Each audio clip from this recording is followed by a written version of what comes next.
కేటాయింపు దాంట్లో ఎనెక్జర్లో పెట్టేసేసి లిస్ట్లో పోలవరానికి ఎంత, లేకపోతే కర్ణాటకలో ప్రాజెక్ట్కి ఎంత, ఇవన్నీ ఉంటాయి. మన వాళ్ళు ఏం చేస్తారు, అవన్నీ అన్ని వేల పేజీలు ఉంటాయి, చదవరు సావరు. పైన చూసి ఆంధ్ర కనబడలేదు, తెలంగాణ కనబడలేదు, నాశనం అయిపోయిందని బిగిన్ చేసేస్తారు. ఇక అక్కడి నుంచి రచ్చ నడుస్తుంటది.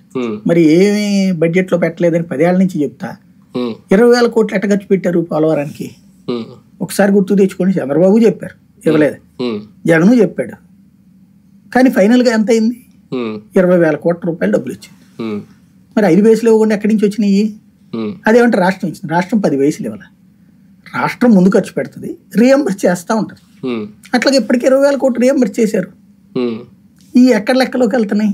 ఈ ఏంటంటే ఎక్కడికక్కడ దాంట్లో మీడియాకి పూర్తి అవగాహన లేదు, ప్లస్ పొలిటికల్గా దాన్ని వాడుకుంటారు. ఏ రూపంలో ఇచ్చినా ఇప్పుడు ఏపీని చూసే బీహార్ కూడా డిమాండ్ చేస్తుంది. ఇప్పుడు ఏపీకి పోలవరం ఉంది కాబట్టి అక్కడ కూడా ప్రాజెక్టుల డెవలప్మెంట్ కోసం 30,000 కోట్లు కావాలనే డిమాండ్ తెర మీదకి తీసుకొచ్చారు. కాదు, వాళ్ళు హోదా అడిగారు. కాకపోతే గనక వాళ్ళది హోదా చూసి మనం అడగాలి, కానీ మనం అడగలేదు ఇప్పుడు. ఎందుకంటే అది వర్కౌట్ కాదని తెలుసు కాబట్టి మనకి. ఈ దఫా మనం జాగ్రత్తగా ఉన్నాం, కేంద్రంతో పేచీలు పెట్టుకోవాలనుకోవట్లేదు. అదే సందర్భంలో అక్కడ వాళ్ళకి హోదా ఇచ్చేటట్టయితే అప్పుడు ఖచ్చితంగా ఇవ్వాల్సి ఉంటుంది. దానికి బదులు వాళ్ళు అందుకని ఏమని చెప్పారు, హోదా బేస్డ్ ప్యాకేజ్ అన్నారు. ఆ ప్యాకేజీలో 30,000 కోట్లు అన్నారు. అదే అయితే ఆంధ్రాకి కూడా ఇవ్వచ్చు. నాకు తెలిసి అమరావతికి 10-15 వేల కోట్లు ఇస్తారనుకుంటున్నా. అయితే డైరెక్ట్ గా రాయరు అమరావతి కోసం అన్నటువంటి.